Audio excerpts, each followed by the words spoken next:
Halo Sobat Joker Trader, kembali lagi bersama saya Achilles Joker.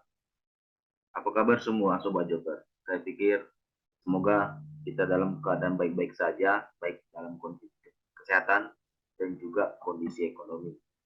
Baik Sobat Joker, hari ini saya akan kembali mengulas saham yang saya pikir sudah menarik untuk kita pantau terkait pergerakan ISG dan juga beberapa bank nasional dan juga bank digital.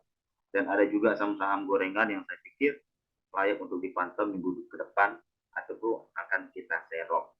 Baik, sebelumnya jika teman-teman tetap tertarik untuk melihat ulasan saham yang saya berikan, bisa like, komen, dan subscribe channel YouTube ini, atau juga bisa bergabung di grup Telegram yang terletak linknya di bawah ini. Oke, langsung saja kita mulai ulasan yang ingin saya berikan. Yang pertama dari indeks saham komposite.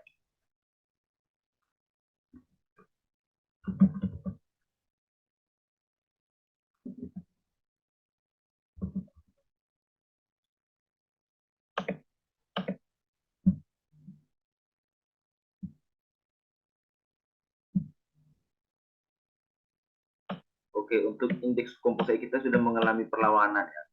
Dan kalau kita lihat ini ragu-ragunya memang sebelumnya adalah head and shoulder, di mana ini shouldernya, ini headnya, dan dia terbentuk di sini shoulder ketiga. Dan saya pikir jika belum menyentuh di area demandnya ini dan tidak tembus, saya pikir masih terjaga ya. Tetapi jika nanti tidak terjaga di area range 6.603 sampai 6.541, kemungkinan besar akan turun mencapai 6.389 atau di 6.358.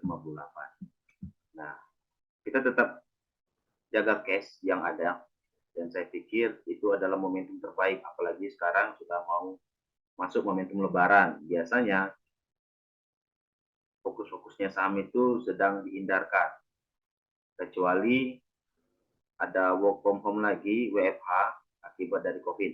Tetapi karena COVID kita sudah redam dan aktivitas sudah kembali seperti semula, ya berdampak juga kepada aktivitas saham di bursa efek. Oke, saham pertama yang bisa kita lihat itu ada saham BCA. Saham BCA di sini cukup menarik ya, saya bilang kenapa? Dia masih bergerak di tren uptrendnya dan masih belum patah.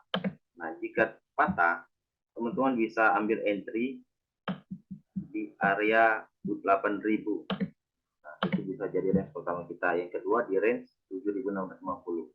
Apakah bisa mencapai di situ? Saya pikir bisa-bisa saja, karena di sini ada area base yang cukup kuat ya, di range 8.025 sampai 8.025. Dan itu saya pikir cukup menarik untuk BCA ya, karena pada dasarnya BCA adalah bank sentral Asia yang cukup besar di Asia Tenggara. Dengan harga range sekarang ini saya pikir layak untuk kita cicil.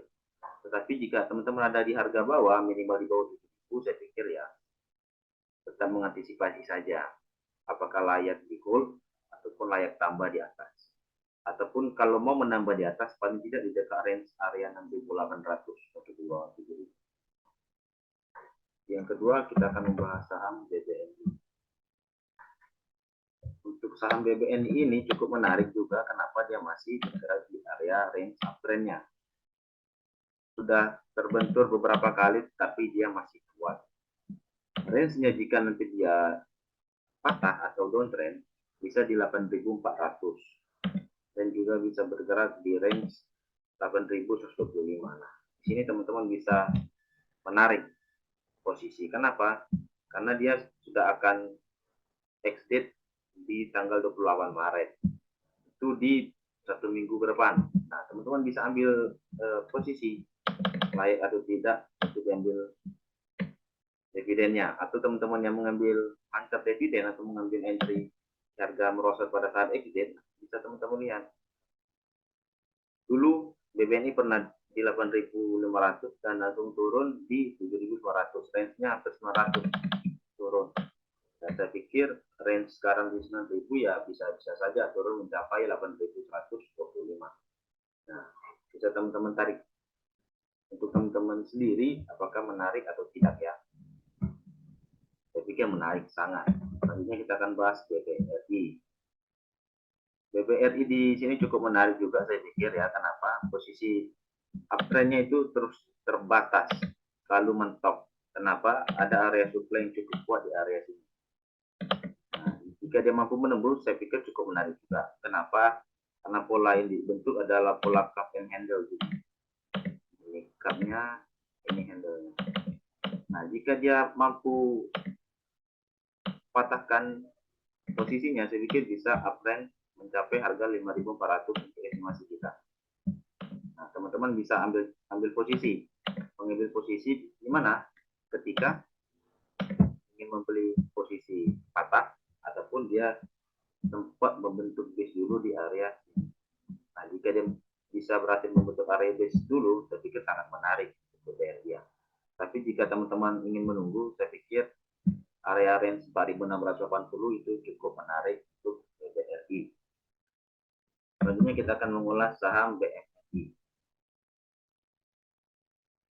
Untuk BMRI sendiri, saya pikir polanya sudah mengalami downtrend ya, tetapi masih menjaga kansnya. Kalau kita lihat dari atas itu sudah mengalami penurunan. Tetapi kalau kita tarik garis sejajar untuk posisi uptrendnya, ini masih belum patah.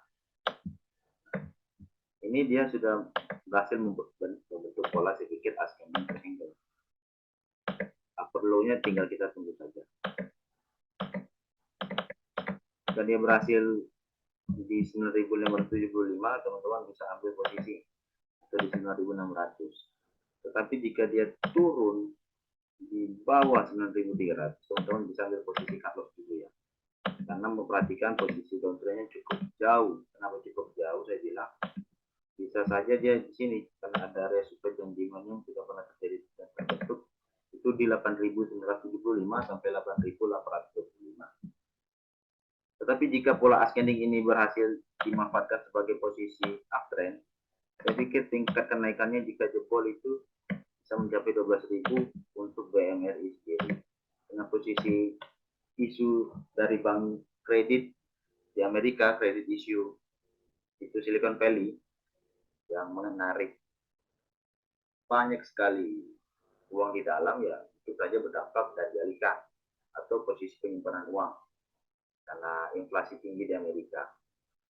Dan itu juga bisa berdampak kepada perekonomian Indonesia juga. Kenapa? Ya, mungkin ada isu itu yang dikembangkan supaya menarik Pak Kolong Barat atau pemilik-pemilik deposito banyak di bank-bank nasional untuk menarik itu.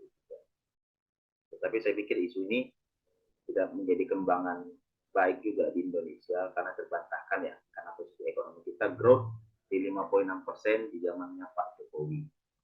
Dan saya pikir ya momentumnya sambut baik untuk bank nasional, terkhususnya di BNI, BRI, dan BNRI.